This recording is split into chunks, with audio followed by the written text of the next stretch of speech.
안녕하세요. 저는 한순간의 배신이 사람의 인생을 얼마나 나락에 빠뜨릴 수 있는지 알게 됐던 50대 남자입니다. 사람의 마음을 갈기갈기 찢어놓는 최악의 죄. 그 중 하나가 바로 배신인 것 같아요. 지나가는 사람에게도 아닌 가장 믿었던 사람에게 당하는 배신은 정말 상상도 못할 고통을 남기더라고요.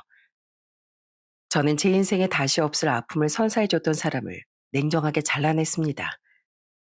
하지만 아직도 남아있는 후유증으로 인해 씁쓸한 나날을 보내고 있는데요. 그 상처를 조금이라도 후련하게 털어내보고자 이렇게 사연을 적어보게 됐습니다. 저는 위로 형 하나, 아래로 여동생 하나 있는 집안의 둘째입니다. 저희 삼남매는 정말 사이가 좋았어요. 그래서 저도 나중에 결혼하면 아이를 적어도 셋, 못해도 둘 이상은 낳고 싶다고 생각했었죠. 우린 저희를 낳고 키워주신 부모님 또한 많이 존경했었어요. 아버진 작은 공장을 운영하며 가족들을 넉넉히 건사해준 성실한 분이었습니다. 직원들 사이에도 인망이 두터우셔서 공장엔 오래 일하신 직원분도 많았죠. 어머닌 아버지가 돈을 아무리 많이 벌어오신다고 한들 가소비라는 걸 모르는 알뜰하고 현명한 분이었어요. 우린 아버지에게선 성실함과 책임감을, 어머니에게선 검소함과 상냥함을 배우며 자랐습니다. 그리고 다행히 부모님께서 성실함과 노력하는 끈기를 물려주신 덕에 우린 열심히 공부해 좋은 결과 낼 수 있었죠. 형은 건축 전공을 선택해 건축학도가 되었고, 전 서울에서 손꼽히는 좋은 대학에 들어갈 수 있었어요. 당시 고등학생이던 동생은 우리 중 가장 공부를 잘했는데, 아직 대학에 가더라도 어떤 진로로 나아갈지 정하지 못한 상태였죠. 그런데 제가 21살, 동생이 18살이던 해, 저희 집에 그만 비극이 생기고 말았어요. 장을 보러 다녀오시던 어머니가 큰 교통사고를 당하게 되신 겁니다. 그리고 어머님 그 일로 인해 평생 거동에 불편을 겪게 되셨죠. 나 어떻게 살아, 여보. 나 이대로 평생 제대로 걷지도 못하게 되면 어떡해. 그때 우린 어머니와 아버지가 무너지는 모습을 처음 봤습니다. 아버진 괜히 스스로를 자책하셨고, 어머닌 앞날에 대한 두려움에 흐느낌을 멈추지 못하셨어요. 부모님이 무너지신 모습을 보니 정말 우리 집에 큰일이 닥친 게 맞구나 싶어 더더욱 우리도 두려웠던 것 같습니다. 그 뒤 저희 가족은 어머니께 어떻게든 힘이 되어드리려 정말 많은 노력을 했습니다. 아버진 한동안 공장도 직원들에게 거의 맡기고 어머니 옆에 붙어 계셨어요. 아버진 어머니의 재활을 돕고 집안일 전반을 도맡으셨죠. 수험생이었던 동생을 빼고 저와 형도 집안일을 함께 거들고 아버지와 함께 어머니의 재활을 도왔습니다. 어머니 끝내 정상인 몸으로 돌아오지 못하셨어요. 그래도 보행 보조기에 의지하거나 지팡이를 짚고 쩔뚝이며 걸을 수 있을 정도론 재활에 성공하셨죠. 그동안 다시 전의 긍정적인 모습을 되찾은 어머닌, 내 스스로 걸을 수 있게 됐잖니. 이 정도면 엄만 더는 바랄 게 없다. 하고 말씀하셨습니다. 그렇게 저희 가족은 크나큰 폭풍을 겪고 서서히 일상으로 돌아갈 수 있었어요. 그리고 동생은 어머니의 사고 이후 진로를 의대로 정했죠. 그냥 엄마가 다치셨을 때 너무 무력감이 들더라고. 아무도 의료 지식이 없으니까 가족들 다 모두 답답했잖아. 의사 선생님께 도움되는 한마디라도 더 드리려고 애걸복걸하게 되고, 물론 엄마 일을 되돌릴 수는 없겠지만 그래도 더는 그런 무력한 상황을 겪고 싶지 않았어. 작은 오빠, 생각해보면 얼마나 다행이야. 내가 의대를 노려볼 성적이 된다는 게. 제 동생이지만 정말 생각이 깊고 의젓한 아이였어요. 동생은 치열하게 노력한 끝에 정말 의대에 합격했답니다. 부모님은 집안에 의사가 난다니 경사라며 동생을 정말 자랑스러워 하셨죠. 제가 명문대 합격했을 때보다 더 좋아하시는 것 같았지만 저도 동생이 저보다 훨씬 멋지고 나은 애라고 생각했기에 아무 불만도 없었어요. 저도 동생이 정말 자랑스러웠거든요. 시간이 흘러 건축회사 다니던 형은 저희들 중 가장 먼저 결혼했습니다. 형수님은 간호사로 평소 형수님을 좋게 봤던 동생이 형과 형수님을 소개시켜 줬어요. 동생은 대학병원에서 전공의 생활 중이었는데 형수님도 그 대학병원에 다니고 있을 땐 괜히 사이가 껄끄러질까봐 두 사람을 소개시켜 주고 싶다는 생각만 막연하게 했었다더군요. 그런데 형수님이 너무 힘들다며 대학병원이 아닌 일반 대형병원으로 근무지를 옮기자 그제야 평소 생각만 했었던 일을 실행에 옮겼던 거죠. 아가씨, 아가씨는 저랑 남편의 은인이에요. 아시죠? 제가 늘 고마워하는 거. 오히려 제가 감사하죠, 새언니. 우리 큰오빠도 좋은 사람이지만 전 새언니가 솔직히 좀 더 아깝다고 생각했거든요. 그렇게 말해 주시니까 제가 더 김씨 집안에 잘해야겠다는 생각이 드는데요. 형수님은 정말 좋은 분이었습니다. 내 동생이 안목이 확실히 있구나 하고 생각했죠. 형수님은 다리가 불편하신 저희 어머니께도 정말 잘하고 함께 있으면 그 자리의 분위기 자체를 따뜻하게 만들던 분이었어요. 그리고 형제는 보는 눈도 닮는 건지 전 형수님과 비슷한 느낌의 아내와 형이 결혼할 당시 이미 연애를 하던 중이었습니다. 정말 신기하다니까. 물론 생긴 거나 말투나 다 다르긴 한데 뭔가 진이 너랑 우리 형수님이랑 느낌이 비슷해. 아무래도 진이 너도 곧 우리 집 가족이 될 것 같지?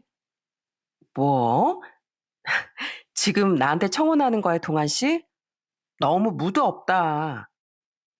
저는 대기업에 다니고 있었고 아내는 공기업에 다니던 사람이었어요.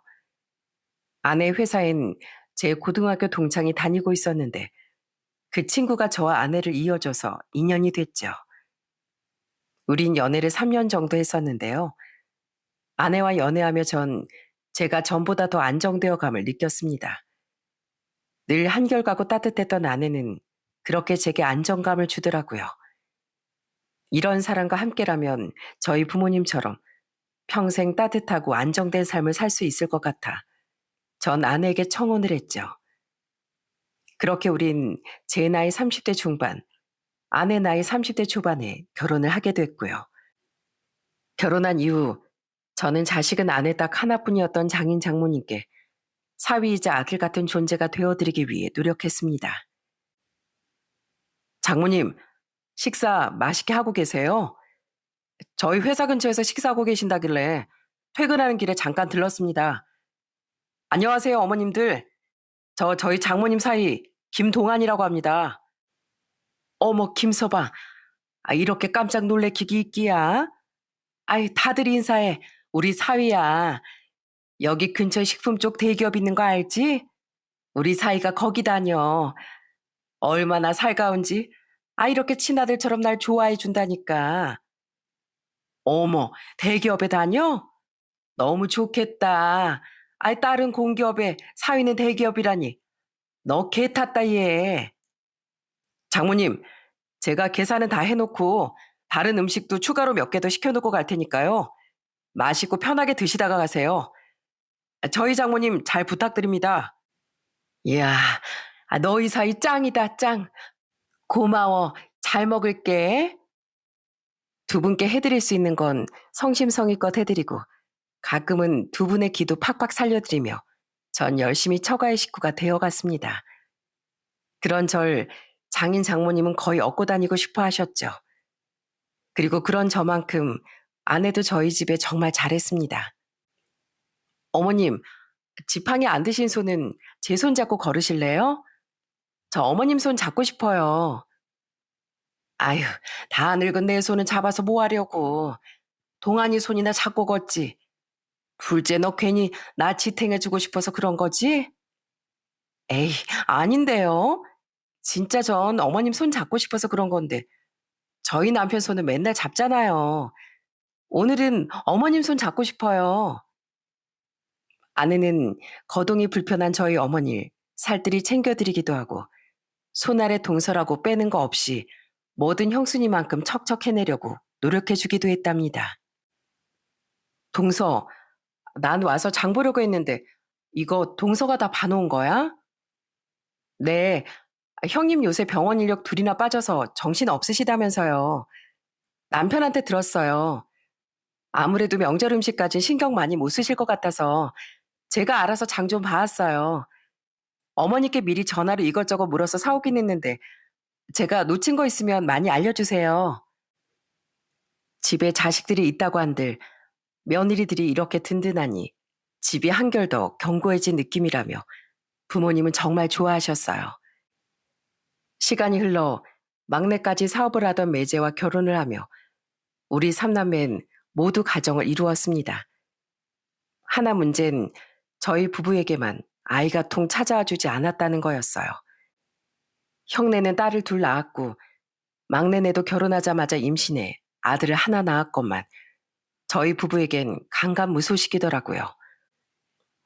난 외동이라서 꼭 애들 많이 낳고 싶었는데 대체 왜 우리한테만 아이가 안 찾아와 주는 거지? 너무 조급해하지 말고 우리 계속 시도해보자. 간절히 바라면 하늘도 우리 마음을 알아주겠지. 그렇게 기다린 게 벌써 7년이야. 아니 병원에서도 우리가 불임도 아니라는데 대체 뭐가 문제인 거야? 아이를 많이 갖는 게 꿈이었던 저처럼 아내도 같은 꿈을 가지고 있었습니다. 그런데 둘, 셋은커녕 하나도 생기지 않으니 너무 속상했죠. 계속 병원을 다니며 시험관 시도를 하긴 했는데 너무 소식이 없더라고요. 여보, 이것 좀 봐봐, 빨리. 왜? 뭔데 그래? 그래도 하늘은 아직 우릴 저버리지 않았더군요. 아내는 결혼한 지 7년 만에 드디어 임신에 성공했습니다. 어느 날 아내가 괴성을 지르며 부르기에 방에서 나가봤더니 아내는 제게 임신 테스트기를 보여주더라고요. 눈물로 가득한 얼굴로요. 선명하게 두 개의 빨간색 줄이 떠있던 임신 테스트기를 보는 순간 저도 모르게 아내를 따라 눈물을 흘렸습니다. 전 아내를 끌어안고 정말 만세를 외쳤어요. 만세! 만세! 정말 고생 많았어, 여보. 우리 이 아이 꼭 지키자. 꼭. 내가 하늘이 무너진 한이 있더라도 당신이랑 이 아이는 평생 지켜줄 거야. 소식을 들은 양가 식구들도 완전히 축제 분위기였습니다. 장인 장모님께선 그동안 시험관 시도 때문에 많이 고생했던 아내를 얼싸안고 흐느끼기까지 하셨죠.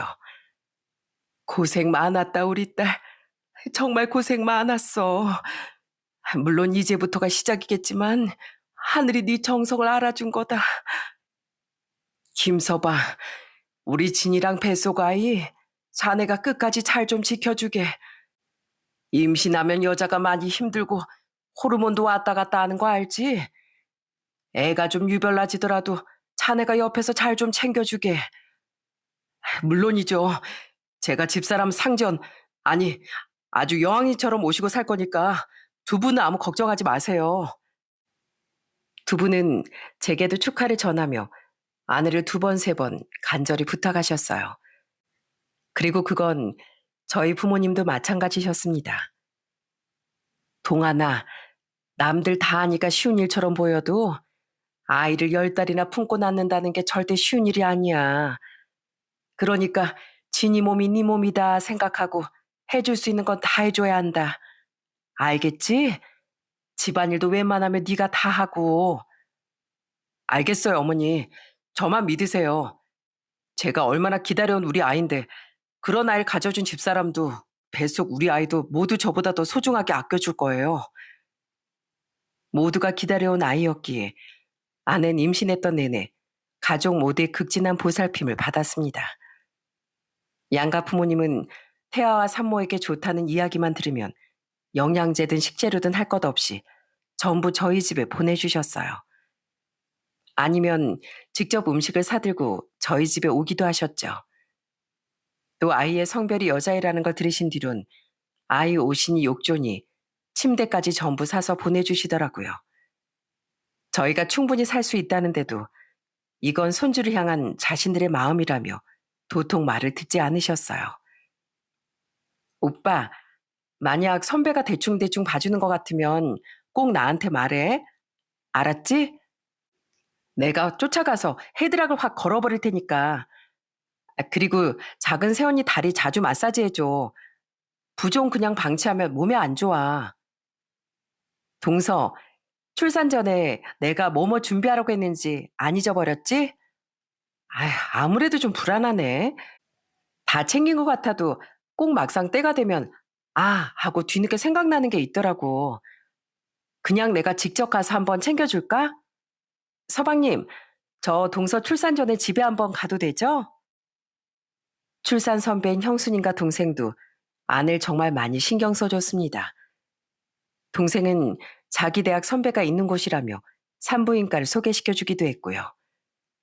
어렵게 한 임신이었으니 두 사람 모두 가족으로서 또 의료계 종사자로서 그런 아내를 걱정해줬던 겁니다. 그렇게 가족들의 배려를 한 몸에 받으며 아내는 무사히 딸을 출산했어요. 지아야, 아빠 목소리 들려? 안 들리려나? 어머니, 아버지, 보세요. 저 쭈글쭈글한 애가 우리 딸이래요. 저, 정말 아빠 된 거 맞나 봐요. 신생아실 유리창 너머로 아이의 얼굴을 처음 마주하는데 눈물이 멈추질 않더라고요. 미리 지어놓은 이름으로 아이를 처음 불러보는데 너무 감격스럽더라고요. 너무도 간절하게 바랬던 순간이었으니까요. 또 처음 딸을 안아봤던 순간엔 어찌나 긴장이 되던지 전 손까지 부들부들 떨었습니다. 아휴, 안았다가 막 부서지는 거 아니야? 잘못 안으면 정말 바스러질 것 같아. 아빠가 애를 못 안으면 누가 애를 안아줄 수 있겠어. 아이, 얼른 안아봐. 정말 따뜻해. 아는 그런 저를 보며 호호하고 웃더라고요. 유 아내와 함께 신생아인 딸을 돌보느라 다크서클이 사라질 날이 없던 나날들. 딸이 옹알이와 걸음마를 시작하던 역사적인 순간들. 아이가 스스로 숟가락을 들고 이유식을 먹기 시작하던 순간 등 힘들긴 했지만 억만금과도 바꿀 수 없었던 소중한 시간들이 계속됐습니다. 난 당신하고 둘이 살 때도 정말 행복했었거든. 근데 우리 지아가 생긴 뒤의 행복은 그 전과는 비교도 안 되는 것 같아. 하루하루가 너무 가슴 벅차고 가끔은 너무 행복해서 이게 꿈은 아닌가 싶기도 하다니까. 허벅지를 꼬집어서 악소리를 내뱉은 뒤에야 현실인 걸 확인하곤 바보처럼 웃곤 해. 나에게 이런 행복을 안겨줘서 진심으로 고마워 여보. 저는 딸을 정말 지극정성으로 키웠어요. 나중에 얼굴도 모를 녀석에게 시집 보낼 생각을 하면 벌써부터 제 뱃속이 부글부글 거릴 정도로 딸바보가 되었죠. 딸의 손을 잡고 공원을 걸을 때, 마트로 향할 때마다 동네방네 이렇게 외치고 싶은 마음을 얼마나 참았는지 모릅니다. 저희 딸이 예쁘죠? 네, 이렇게 천사 같은 딸을 제가, 아니 제 아내가 낳았습니다. 이 애가 바로 제 딸이에요. 이렇게 말입니다. 그런 딸은 큰 잔병 치레 없이 잘 자라주었는데요. 9살이 됐던 딸이 갑자기 시름시름 앓기 시작하더군요. 얼굴색도 좋지 않고 계속 구토를 하기에 전 얼른 병원에 데려갔습니다. 동네 병원에선 좀 더 상급 병원에 가서 종합검사를 받아보자고 말해줬어요. 그래서 무슨 큰 병인가 싶어 저는 동생이 다니고 있던 종합병원에 가서 당장 딸을 검사시켰죠. 딸은 우선 곧장 그 병원에 입원돼 있습니다. 오빠, 잠깐 나랑 얘기 좀 해. 그런데 검사 결과 말해주겠다던 동생의 표정이 뭔가 심상치가 않더라고요. 그날 아내가 회사 일이 있어 저 혼자만 연차를 내고 병원에 가 있던 상황이었습니다. 너무 좋지 않은 동생의 표정에 불안함이 몰려오더라고요. 우리 애가 정말 안 좋은 병에 걸린 건 아닌가? 혹시 우리 딸한테 무슨 일이라도 생기면 난 어떻게 사나? 하는 오만 가지 생각이 다 들었죠. 왜? 뭔데? 뭐 심각한 병이야? 그런 건 아니야. 다행히 한 일주일 정도 입원하고 치료 잘 받으면 될 것 같아. 진짜지? 다행이다. 난 또 우리 지아한테 몹쓸 일이라도 생긴 줄 알았잖아. 정말 간 떨어질 뻔했다고. 그럼 대체 뭐야? 무섭게 표정이 왜 그래? 이걸 어떻게 말해야 할지. 다행히 동생은 딸의 건강엔 큰 이상은 없다고 말해줬어요. 그제 안도감에 전 가슴을 쓸어내렸고요. 그런데 동생은 대체 무슨 일인 건지 계속 말을 제대로 안 하고 뜸을 들이더군요. 그리곤 겨우 입을 떼더니 충격적인 말을 하더라고요. 오빠, 내 말 잘 들어. 지아에 대해서 우리가 모르고 있는 뭔가가 있는 것 같아. 그게 무슨 말이야? 세연이 혈액형은 B형이고 오빠 혈액형은 AB형이잖아. 근데 지아가 O형이 나왔어. 이건 두 사람 사이에선 생물학적으로는 도저히 나올 수가 없는 혈액형이야. 뭐? 말도 안 돼. 결과가 뭐 잘못 나온 거 아니야? 나도 믿을 수가 없어서 다시 확인해 봤는데 이 결과가 맞아. 오빠, 뭔지 모르겠지만 세연이한테 뭐든 확인을 좀 해봐야 할 것 같아. 희박한 확률로 산부인과에서 애가 바뀌었을 수도 있지 않나 하는 생각까지 해봤는데 오빠도 알잖아. 지아가 세연이랑 완전 붕어빵인 거. 모르는 사람이 봐도 모녀지간인 걸 알 수 있는 정도인데 지아가 세연이 애가 아닐 리는 없잖아. 동생은 무거운 말투로 저희 딸이 제 친자가 아닐 것 같다는 이야기를 둘러둘러 꺼낸 겁니다. 심장이 쿵 떨어지는 느낌이었어요. 예전에 저희 부모님 집에 모였을 때 가족들끼리 재미로 혈액형 테스트를 해본 적이 있었거든요. 왜 B형은 좀 고집이 세고 O형은 성격이 둥글다. 이런 이야기를 하면서요. 큰 새언닌 성격 좋은 O형이셨구나. 작은 새언닌 혈액형이 뭐예요? 우리 오빠는 AB형인데 그래서 가끔 좀 독특하고 특이한 행동을 하잖아요. 난 B형이에요, 아가씨. 야, 수정아, 넌 의사라는 애가 혈액형으로 사람 성격을 단정 짓냐? 왜 재밌잖아. 의사는 뭐 사람도 아닌가? 다 재미로 하는 거지, 재미로. 그래서 동생은 저와 아내의 혈액형을 알고 있었던 겁니다. 생각해보니 그때껏 우린 딸의 혈액형은 알지 못했었어요. 정확하지 않을 수 있다며 출산 직후엔 산부인과에서 혈액형 검사를 해주지 않았었고, 그 뒤론 저와 아내도 혈액형에 대한 생각은 떠올리지 못하고 살았던 거죠. 이건 좀 나중에 안 거지만 우리처럼 자식의 혈액형을 뒤늦게 검사해서 알게 되는 부모들이 정말 많다고 하더라고요. 말도 안 돼. 우리 지아가 내 딸이 아니면 누구 딸인데? 저는 믿지 못할 동생의 말에 정신 나간 사람처럼 그럴 리 없다는 말을 중얼거렸습니다. 하지만 신중한 성격이었던 동생이 얼마나 어렵게 꺼낸 말이었을지를 알기에 저는 뭔가 잘못된 것 같다는 현실을 받아들여야 했죠. 그리고 잠시 뒤 얼른 일을 끝내고 조퇴했다며 아내에게서 전화가 걸려오더군요. 여보, 미안해. 아무리 바빴어도 나도 병원에 갔어야 했는데. 그래, 아가씨가 뭐래? 우리 지아 별 문제 없대지? 어? 그냥 일주일 정도 입원해서 치료받으면 된대. 정말? 다행이다. 그건 그렇고 당신 나한테 무슨 할 말 없어? 지아에 대해서 할 말 없냐고. 무슨 할 말? 무섭게 왜 그래? 우선 지아 병원으로 와. 병실로는 바로 들어오지 말고 병원 도착하면 연락해. 나랑 병실 밖에서 만나서 얘기부터 좀 해. 제발 아니겠지. 아내도 모르는 다른 문제가 우리에게 생긴 거겠지 하는 간절한 마음으로 전 아내를 기다렸습니다. 하지만 사실 전 전화를 끊기 전 묘하게 떨리던 아내의 목소리에서 이미 불길한 예감을 느꼈었어요. 그리고 잠시 뒤 병원에 도착한 아내와 로비 의자에 앉아 대화를 나눠본 전 역시 아내가 숨기는 게 있다고 확신했죠.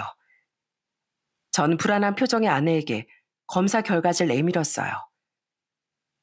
자, 봐. 검사 결과지야. 어? 아까 지아 별다른 큰 문제는 없다며. 여기 좀 보라고. 여기 혈액형. 혈액형? 어, 왜 우리 지아가 O형이야? 우린 한 명은 B형이고 한 명은 AB형인데 이건 생물학적으로 우리 사회에서 나올 수 없는 혈액형이라고 하는데 왜 애가 O형이냐고. 무엇보다 AB형인 나한테선 다른 한쪽의 어떤 혈액형이라도 절대 O형인 애는 태어날 수가 없대. 대체 이게 어떻게 된 거야? 어? 여, 여보, 그게 아니라 전 아내의 반응을 살폈는데요. 아내의 반응은 절망적이었습니다. 아내는 소스라치게 놀라며 갑자기 손을 벌벌 떨기 시작했거든요. 정말 결백했다면 놀라기만 해야지 왜 손을 벌벌 떤답니까? 저는 배신감에 계속 아내를 추궁했어요. 역시 뭔가 있었구나. 솔직하게 말해. 나 지금 미쳐버릴 것 같으니까 빨리 솔직하게 말하라고. 아니, 나 지금 좀 당황해서 그래. 뭘 솔직하게 말하라는 거야? 여보, 지금 나 의심하는 거야? 이거 잘못 나온 걸 거야. 말이 안 되잖아. 우리 다시 검사해보자. 어? 검사? 이미 수정이가 재차 확인해 본 거라는데 재검사? 끝까지 이렇게 아무 말 안 한다 이거지? 그래, 그럼 아예 내가 유전자 검사로 친자 확인해 볼게. 혈액형 검사보다 그게 훨씬 정확하겠지. 계속 더듬는 말투, 딱 봐도 다급하고 어색해 보이는 표정은 아내가 거짓말을 하고 있다는 사실을 명백하게 보여주더라고요. 그런데도 아내는 뭔가 잘못된 거라며 인정을 하려고 하지 않더라고요. 다시 검사해도 똑같은 결과가 나올 거라는 건 아내도 분명 알고 있었을 텐데 말이죠. 전 그래 끝까지 제대로 확인이나 해보자 싶어 친자 검사를 의뢰했습니다. 그래도 딸을 향한 마음에 기적적으로 딸이 제 친자가 맞길 바라긴 했었어요. 하지만 딸은 역시나 아내와만 친자 관계가 일치하고 저와는 불일치하다는 결과가 나왔죠. 여, 여보, 내가, 내가 다 잘못했어. 정말 미안해. 그제 아내는 무릎을 꿇고 제게 싹싹 빌더라고요. 그렇게 듣게 된 딸의 친부에 대한 내용은 제 가슴을 산산조각 내기에 충분했습니다. 딸을 임신하기 전 아내는 신혼이었던 절친한 친구의 집에 집들이를 간 적이 있었어요. 그때 전 야근이 있어서 가지 못하고 아내만 갔었는데 거기서 사달이 난 거라고 하더라고요. 사실 그날 나 그 친구 집에서 자고 온 거 아니야. 미안해. 그 집엔 아내를 포함해 아내 친구의 친구도 3명이 왔었고 남편 쪽 친구들도 3명 정도가 왔었다고 합니다. 그들은 집에서 술을 진탕 먹고 밖으로 나와 2차를 갔다고 해요. 그런데 거기서 아내는 친구 남편 쪽 친구 한 놈과 따로 빠져나와 밤을 보냈다네요. 다른 사람들에겐 택시 타고 집에 간다고 둘러댄 뒤 둘이 역사를 이루었던 거죠. 그때 아내는 그 친구네 가기 전부터 인천의 친구 집에서 서울의 저희 집까지 술을 많이 마시고 오기가 힘들 것 같으니 그 친구네서 자고 와도 되냐고 물어봤었어요. 아내를 철석같이 믿고 있었던 전 그러라고 말했었고요. 하필 그런 날이었기에 전 외박하고 들어온 아내에게 아무런 의심도 품지 않았던 겁니다. 미안해 여보. 내가 그날 취해도 너무 취해서 그랬던 거야. 그냥 하룻밤 실수였다고. 다음 날에 나도 그 남자 옆에서 깨서는 기절할 뻔했다니까. 내가 대체 무슨 짓을 한 건가 싶어서. 그리고 난 고작 그 하룻밤 실수로 임신이 됐을 거라곤 전혀 생각 못 했었어. 그걸 지금 말이라고 해? 정말이야. 그 남자도 유부남이었는데 당연히 술에 취했어도 조심했을 거라고 생각했지. 그리고 당신이랑 난 임신을 위해 계속 수도 없이 시도 중이었잖아. 그래서 난 당연히 우리 지아가 당신 애라고 생각했어. 그날 이후론 나 단 한 번도 그 남자랑 다시 연락도 한 적 없었어. 나 믿어줘. 그걸 나더러 믿으라고? 그리고 설사 하룻밤이라고 한들 실수? 사람을 9년 동안 바보로 만들어 놓고 실수? 사람 가슴을 넝마로 만들어 놓고 실수라고? 당신의 그 아니란 생각 하나로 지금 나랑 애 인생이 송두리째 무너지게 생겼는데 고작 그런 말로 치부하려고 들어? 내가 당신을 얼마나 철석같이 믿고 살았는데 어떻게 나한테 이럴 수가 있어. 당신은 나한테도 지아한테도 씻을 수 없는 죄를 지은 거야. 여보, 미안해. 제발 한 번만 용서해줘. 난 지아가 정말 당신 딸이라고 믿었어. 그리고 당신도 알잖아. 내가 당신하고 당신 가족한테 얼마나 잘했었는지. 당신만 잘했어? 나도 당신 집에 잘했어. 당신도 여왕님처럼 떠받들고 살았다고. 지금 그게 면죄부가 된다고 생각해? 말이 되는 소리를 해. 분노가 끓어오르더군요. 전 정말 7년 동안 기를 쓰고 노력했는데 고작 딱 한 번 아내와 밤을 보낸 남자가 아이를 만든 거라니 참 하늘이 원망스럽기도 했죠. 아내는 며칠을 사과하며 울고불고 싹싹 빌었습니다. 여보, 나 정말 당신 없으면 못 살아. 그때 나도 너무 임신이 안 돼서 스트레스 받아서 더 미친 짓을 했었나 봐. 당신도 내 마음 알잖아. 어? 나 지금까지 한 번도 당신한테 실수한 적 없잖아. 그러니 제발 한 번만 용서해줘. 전 아내를 용서할 수가 없더라고요. 잠시 마음이 약해지기도 했지만 없던 일로 하긴 아내가 저지른 짓은 너무도 엄청났거든요. 그런 한편 전 아이의 친부라는 그놈의 얼굴을 꼭 한번 보고 싶었어요. 그놈을 가만히 놔두면 저만 바보가 된 것 같으니까요. 그래서 전 아내에게 역제안을 했습니다. 당신 정말로 반성하고 있어? 정말 딱 한 번의 실수라고 생각하냐고? 그럼 내가 제안 하나 할게. 내가 그놈 직접 만나서 정말 당신하고 그때 딱 한 번 만나게 맞는지 아니면 거짓말인지 확인해 봐야겠어. 이유는 내가 다시 한번 생각해 볼 테니까 그놈이 누군지 나한테 말해줘. 정말? 근데 그 사람 연락처 나 모르는데. 그래? 아니면 내가 직접 당신 친구한테 물어볼까? 아니야. 내가 알려줄게. 그럼 정말 나 용서해 주는 거지? 어? 당신 약속했다. 우선 그놈 신상 정보부터 알려달라고. 그게 먼저야. 제 말에 일말의 희망을 본 건지 아내의 눈빛이 반짝이더군요. 아내는 자기 친구에게 연락해 대충 핑계를 대며 그놈의 연락처를 받아내 제게 알려주었습니다. 하루긴 했어도 어쨌든 아내와 바람을 피운 놈이니 그놈을 그냥 상간남이라고 지칭할게요. 저는 그 상간남에게 전화를 걸었습니다. 전화를 받은 상간남은 제가 전화를 걸 걸 미리 알았던 사람처럼 풀이 죽은 목소리로 자신의 죄를 인정하더라고요. 당신이 유정훈이야? 나 고진이라는 사람 남편인데 당신이 오래전 친구 집 집들이 갔다가 만난 유부녀 기억해? 내가 왜 전화했는지 알겠어? 네, 기억합니다. 제가 유정훈 맞습니다. 죄송합니다, 사장님. 정말 죄송합니다. 제가 죽을 죄를 지었습니다. 제가 딱 저 말만 했는데도 그놈은 죄송하다는 말을 계속 늘어놓더라고요. 딱 촉이 왔습니다. 애엄마가 먼저 이놈에게 전화해 말을 맞췄겠구나 하고요. 그래도 전 우선 그놈의 얼굴을 보고자 밖으로 불러냈습니다. 그놈은 절 보자마자 털썩 무릎을 꿇고는 또 빌기 시작했어요. 정말 죄송합니다, 사장님. 근데 저 정말 그날 하루만 고진희 씨 만났던 거예요. 그 뒤론 정말 연락조차도 주고받은 적 없고요. 아니, 연락처도 몰랐어요. 정말입니다. 저도 그날 너무 술에 취했고 전 정말 제 가정을 사랑해요. 정말 실수였어요. 그리고 솔직히 그 애가 제 애가 아닐지도 모르는 거잖아요. 제발 한 번만 너그러 용서해 주십시오.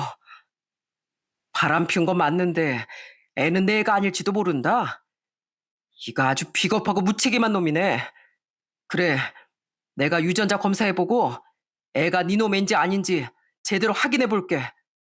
만약 애가 네 애가 아니면 그때 내가 다시 생각해 볼게. 근데 그래도 감히 내 안에 꼬여냈던 죄값은 미리 받아야겠다. 그놈은 그 와중에도 애는 자기 애가 아닐지도 모른다는 희망을 가지고 있었던 것 같았어요. 그래도 어쨌든 제 아내와 놀아났다는 건 사실이잖아요. 전 그놈에게 시켜놨던 뜨거운 커피를 확 뿌려버렸어요. 뜨거웠는지 그놈은 악을 써댔지만 전 차갑게 말했죠. 엄살 피우지 마. 한참 전에 시켜놓은 거라 이미 많이 식었어. 왜? 넌 나뿐 아니라 네 가족 가슴에도 씻지 못할 상처를 줬으면서 고작 그 정도 뜨거운 것도 고통스러워서 미치겠냐? 아니, 넌 지금의 1000배, 10,000배는 더 고통을 당해야 돼. 배우자 두고 바람 피우는 것들 고개 들고 살 가치도 없으니까 이 쓰레기 같은 자식아. 전 처음부터 아내를 용서해 줄 생각이 없었어요. 그냥 그놈을 만나서 복수를 해주고 싶었기에 아내에겐 거짓말을 했던 거죠. 그리고 유전자 검사 결과 역시 딸은 그놈의 핏줄이 맞았더군요. 그래서 전 바로 검사 결과지를 들고 그놈의 집에 찾아갔습니다.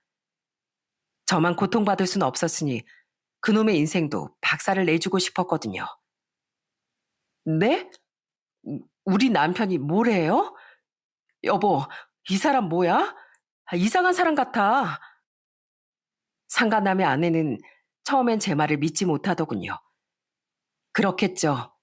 저 같아도 그랬을 겁니다. 하지만 아무 말도 못하고 덜덜 떨기만 하던 그놈의 태도와 제가 내민 친자 확인 검사 결과지를 보더니 바로 제 눈 앞에서 그놈의 머리채를 확 잡아버리더라고요. 이 개자식이 우리 집에서 쥐뿔도 없는 너한테 얼마나 잘해줬었는데 이 집도 차도 다 우리 친정에서 해준 거잖아. 집안도 직업도 뭐 하나 별 볼 일 없는 놈 착한 거 하나 보고 남편이라고 떠받들고 살아줬더니 뭐? 바람? 그리고 혼외자까지 있었어? 넌 오늘부로 끝이야. 아, 여보, 잘못했어. 여보. 딱 보니 그놈도 은혜를 원수로 갚은 놈이었더군요. 그날 집에 돌아온 전 딱히 그 일을 아내에게 말하지 않았습니다. 어차피 나중에 다 알 일이었고 이미 아내에 대한 마음은 떠났었기에 별로 말도 섞고 싶지 않더라고요. 그래서 조용히 이혼 변호사에 대해 알아보고 있었죠. 그런데 다음 날 아내는 머리카락이 엉망이 된 채 울며 집에 들어와 제게 소리를 질렀습니다. 당신 뭐야? 그놈 만나서 확인하게 해주면 나 용서해준다고 했잖아. 근데 그 집까지 찾아가서 다 알리면 어떡해. 오늘 우리 회사로까지 그 여자가 찾아왔었다고. 나 완전 머리털 다 뜯기고 개망신 당했어. 그래, 창피했겠네. 이미 들었어. 저는 이미 아내의 일을 다 알고 있었습니다. 아내와 절 소개시켜줬던 제 친구가 이미 회사에 파다하게 퍼진 이야기를 듣고 제게 전화를 걸어서 말해줬었거든요. 그리곤 대체 이게 무슨 일이냐고 묻기에 참담한 심정으로 대충 이야기를 해주었더니 친구는 완전히 뒤로 넘어가려고 했었죠. 전 아내를 경멸스럽게 노려보며 소리쳤어요. 뭐? 딱 하루만 만나? 당신은 무려 날 9년 동안 속인 사람이야. 그런 당신 말을 어떻게 믿어? 그놈 이미 나한테 전화 올 것도 다 알고 있던 눈치인데. 당신 그놈이랑 미리 입 맞췄던 거지? 그래야 너네 둘 다 살 수 있다고. 참, 단순하다 단순해. 호구도 아니고 그런 상황에 그냥 넘어가 줄 사람이 어딨어? 난 너희 둘 다 지옥불에 빠뜨려 버리려고 그랬던 거야. 뭐? 아니 여보. 왜? 아직도 무슨 할 말이 남았는데? 그리고 이미 그놈이 다 불었다더라. 나 아까 그 자식 아내한테 전화 받아서 다 들었어. 당신 그놈이랑 그날 이후에도 그 짧은 시간 동안 몇 번이나 더 만났었다며? 그러다가 뒤늦게 임신한 거 알고 나서야 정리한 거라며. 둘 다 설마 애가 그놈에겠어 하고 대수롭지 않게 생각하면서 사람 능멸하는 것도 정도가 있지. 그 와중에 끝까지 하룻밤 실수라는 거짓말을 들어나? 그걸 다 얘기했다고? 아이, 진짜 그 입산 놈. 난 이제 당신이라는 사람 자체를 모르겠어. 내가 알고 있던 당신이란 사람은 다 가식이었던 것 같아. 난 당신 같은 무서운 여자랑 살 생각 요만큼도 없으니까 그만 구질구질하게 굴고 포기해. 네, 저는 상간남의 아내로 인해 그 둘이 한 번이 아닌 여러 번의 만남을 가진 사이였던 것도 확실히 알게 됐어요. 그전까진 긴가민가 했었지만 그놈의 아내가 제게 확인을 시켜줬던 거죠. 한 번을 만났든 여러 번을 만났든 절 배신했다는 건 마찬가지였지만 전 정말 참을 수 없는 배신감이 끓어오르더군요. 그 와중에도 아내는 어떻게든 그 상황을 넘어가 보려 울고불고 애원을 했습니다. 하지만 전 콧방귀도 뀌지 않았죠.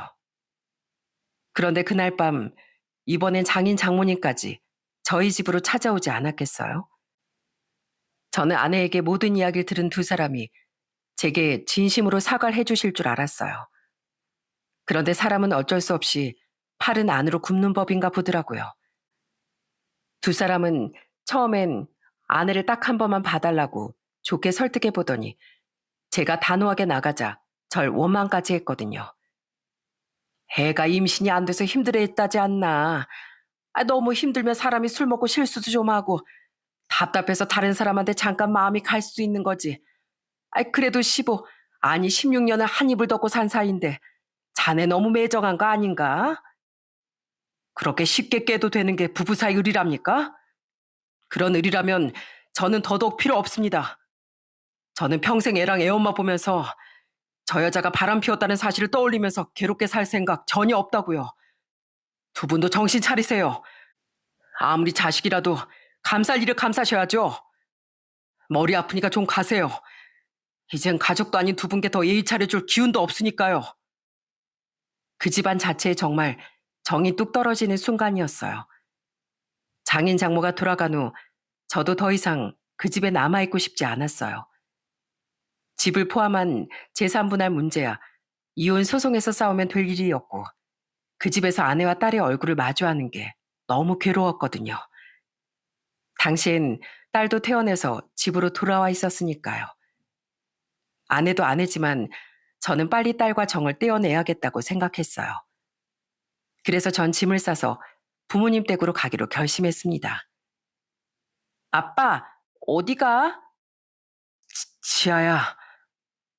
짐을 싸서 집을 나가던 절 딸은 떨리는 목소리로 부르더라고요. 당시 딸은 집안에서 계속 눈치를 보고 있었습니다. 아무것도 모를 나이긴 했지만 자기 외할머니 외할아버지도 집에 찾아오고 부모끼리도 언쟁이 계속 오갔으니 불안했던 거죠. 그런 아이를 보는데 자꾸만 눈물이 나고 가슴이 찢어질 것 같았습니다. 저는 마지막으로 딸을, 이젠 제 딸이 아니게 된 지아를 꼭 안아줬어요. 아빠는 사정이 좀 생겨서 좀 멀리 가야 할 것 같아. 그러니까 앞으론 엄마 말씀 잘 듣고 숙제도 열심히 하고 씩씩하게 자라야 돼. 아빠가, 아빠가 다 미안해. 우리 지아 끝까지 지켜주지 못해서. 영문도 모른 채 저를 따라 울음을 터뜨린 지아를 두고 전 황급히 그 집을 나와버렸습니다. 그 집을 떠나는 한 걸음 한 걸음이 숨을 쉬기 어려울 정도로 괴로웠죠. 그렇게 전 지아와의 작별을 뒤로하고 부모님의 댁으로 향했어요. 지아가 네 애가 아니었다고? 세상에, 어떻게 그런 일이. 아이고 두야. 저희 집에선 당연히 난리가 났습니다. 그동안 동생은 제가 입을 열 때까지 무겁게 입을 닫아주고 있었으니 제가 부모님 집으로 들어가고 나서야 가족들은 모든 사실을 알게 됐던 거죠. 이런 참담한 소식을 전해야 하는 제 마음도 정말 억장이 무너질 것 같았어요.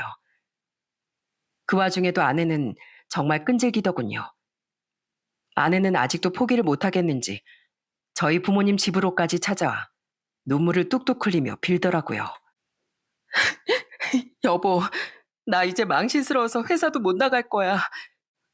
어차피 난 회사에서 징계에도 붙여질 거라고. 공기업이 얼마나 보수적이고 이미지 관리에 신경 쓰는데 나 이제 벌 받을 만큼 받았잖아, 여보. 그러니까 제발 당신이 그렇게 사랑했던 지알 생각해서라도 다시 한 번만 생각해줘. 어머님, 아버님, 제가 그동안 이 집 며느리로서 얼마나 잘했는지 아시잖아요. 이게 빈다고 해결이 될 일이야? 그럼 평생 동안이한테 집 핏줄도 아닌 애를 키우면서 희생해달라는 거야? 한 번만 봐달라는 거 딱 그 뜻인데 너 양심이 없어도 너무 없는 거 아니냐? 용서를 해줄 일이 있고 없는 일이 따로 있는 거야. 아버진 크게 화를 내셨고 어머니 참혹한 마음에 하염없이 눈물만 흘리셨습니다. 그래도 차마 가족으로 산 세월이 있어 이 이상의 모진 소린 하지 못하셨죠. 이미 아내에게 모진말이란 말은 다 퍼부었던 전 비밀번호까지 멋대로 치고 부모님 집에 들어왔던 아내를 끌어내버렸어요. 그리고 제가 아내를 완전히 끌어내기 전 집에 와 있던 동생이 아내에게 따끔한 마지막 말을 건네더라고요. 새언니 내가 오빠애라고 믿었다고 했지만 그래도 마음속 깊은 곳에선 계속 불안했을 거예요. 그런데도 임신했을 때부터 가족들 배려 보살핌 다 당연하게 받았었죠. 새언니는요. 오빠랑 가족들한테 미안해서라도 그때라도 다 말했어야 했어요. 그럼 그나마 오빠와 지아가 이만큼 정들고 나서 생이별을 하진 않아도 됐을 테니까요. 새언니의 그 이기적인 마음이 지금 몇 사람 가슴이 무너지겠는지, 새언니가 얼마나 큰 죄를 저질렀는지 다시 곰곰이 잘 생각해 보세요. 제발 염치 좀 찾으란 소리예요. 그 뒤 부모님 집 현관 비밀번호를 바꾸긴 했지만 아내는 더는 찾아와서 애원을 하진 않았습니다. 그렇게 아내는 제게 이혼을 당했고 전 아이도 제 호적에서 지워낼 수 있도록 법적 조치를 취했어요. 우리 딸이 더 이상 내 자식이 아니게 된다는 건 너무 고통스러웠지만 어쩔 수 없는 일이었으니까요. 이후 전처는 아이를 데리고 친정으로 들어가 살게 됐다더군요. 상간남도 당연히 이혼당했고 그 두 사람은 저와 상간남의 아내에게 위자료도 당연히 각각 물어줘야 했고요. 또 상간남은 전처와 살림을 합치는 일은 없었지만 애 양육비만은 보내야 했다고 하더라고요. 전처는 직장도 자기 발로 그만둬 버렸습니다. 상간남의 아내가 찾아간 일과 제 친구가 앙심을 품고 악소문을 퍼뜨린 탓에 전처는 회사 품위 손상 등의 이유로 무거운 징계를 받게 됐었다고 해요. 하지만 전처는 고개를 들고 다닐 수도 없게 된 그 회사를 그냥 그만둬 버린 거죠. 한편 상간남 또한 회사를 그만두고 자신의 부모님이 살고 있는 지방으로 떠나게 됐다고 합니다. 그놈의 아내가 그놈의 회사까지 찾아가 뒤집어 놓았고 그놈도 더는 얼굴 들고 회사를 다닐 수 없었던 모양이더라고요. 만약 동생의 병원에서 그 검사를 받지 않았더라면 저는 끝까지 딸이 제 친자가 아니라는 사실을 몰랐을 겁니다. 동생에게 너무 고맙더라고요. 고맙긴 오빠한테 일어난 불행으로 그런 인사 들어도 하나도 안 좋아. 동생은 제가 고맙다고 할 때마다 이렇게 씁쓸해했지만요. 그렇게 제가 이혼한 건 아직 그리 오랜 시간이 지난 일은 아닙니다. 듣기로 자신들의 집들이 때문에 그런 사달이 벌어졌었다는 걸 뒤늦게 알게 된 전처의 친구와 그 남편은 바로 그 둘과 절교해버렸다고 하더군요. 그 모임 친구들은 전처의 가장 절친했던 친구들로 알고 있는데 전처는 그렇게 친구들에게도 버림받게 된 거죠. 지금 전처가 다른 직장을 구했는지 어떻게 살고 있는진 잘 모르겠습니다. 그래도 전 전처가 경제적으로나 심적으로나 이 이상 불행해지길 바라고 있지는 않아요. 물론 전처에겐 아직도 배신감을 느끼고 있어요. 그래도 오랜 시간 제게도 저희 가족에게도 잘해준 사람이고 무엇보다 전처는 앞으로 유일하게 남은 지아의 부모 아니겠습니까? 전 이미 큰 상처를 입었을 지아만큼은 더는 불행해지지 않길 바라고 있어요. 비록 제 딸이 아니게 되었으니 더는 제가 돌봐줄 수는 없지만 그래도 그 애가 불행해진다면 제가 너무 괴로울 것 같았으니까요. 그렇기에 이미 어느 정도 벌을 받은 전처가 이젠 그 애를 위해서라도 두 번 다신 그런 돌이킬 수 없는 죄를 저지르지 않으며 엄마로서 올곧게 살아가길 바라고 있습니다. 솔직히 전처에게 배신당한 상처도 상처지만 제 자신보다도 아꼈던 자식을 잃은 고통이 제겐 더 크게 남았어요. 그래도 그런 절 위로해주는 가족들의 사랑 덕분에 전 지금 차츰 아픔을 치유해가고 있답니다. 삶이란 게 참 내 뜻대로 되는 법이 없지. 그래도 희망을 잃지 말고 계속 살아보거라. 요즘은 100세 시대라는데 긍정적으로 열심히 살다 보면 분명 또 좋은 일이 있을 거야. 더 도움이 못 되어서 미안하구나. 아버지 어머니는 제게 더 큰 위로를 해주지 못하는 걸 괜히 미안해 하십니다. 그런 두 분께 죄송스러운 마음에서라도 빨리 이 아픔을 이겨내 보도록 노력하려고요. 비록 아내와 사랑하는 아이라는 존재는 잃게 됐지만 그래도 제 곁엔 아직까지 정정하신 부모님과 고마운 형제들까지 저를 아껴주는 가족이 잔뜩 있으니까요. 비록 제 아이를 갖긴 앞으로는 힘들 것 같지만 전 저희 조카들에게라도 제 애정을 듬뿍 주면서 살아가려고 합니다. 저희 지아가 비록 제 곁이 아닌 다른 곳에서라도 밝고 행복하게 자라주길 바라면서요. 여러분, 배신은 한때지만 결코 배신으로 인한 그림자는 인생에서 지울 수 없는 법입니다. 씻을 수 없는 배신은 끝내 진득하게 들어붙어 자기 자신을 파괴하고 곁에 있던 모두 또한 불행으로 빠뜨리게 되는 것 같네요. 차라리 어디가 부러지고 다치면 치료를 받으면 되겠지만 마음에 남은 상처는 견딜 수 없을 정도로 괴롭고 긴 후유증을 남깁니다. 많은 사람의 가슴에 그런 후유증을 남기는 배신, 믿음을 등지는 일은 정말 크나큰 중죄임을 이 사연을 통해 말씀드리고 싶네요.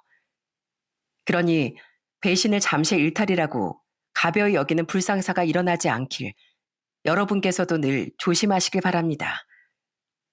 장마철이 시작되는 요즘 날씨가 많이 꿉꿉한데요. 그래도 여러분의 가슴엔 주룩주룩 내리는 비가 아닌 화창하고 따뜻한 햇살이 늘 함께였으면 좋겠습니다.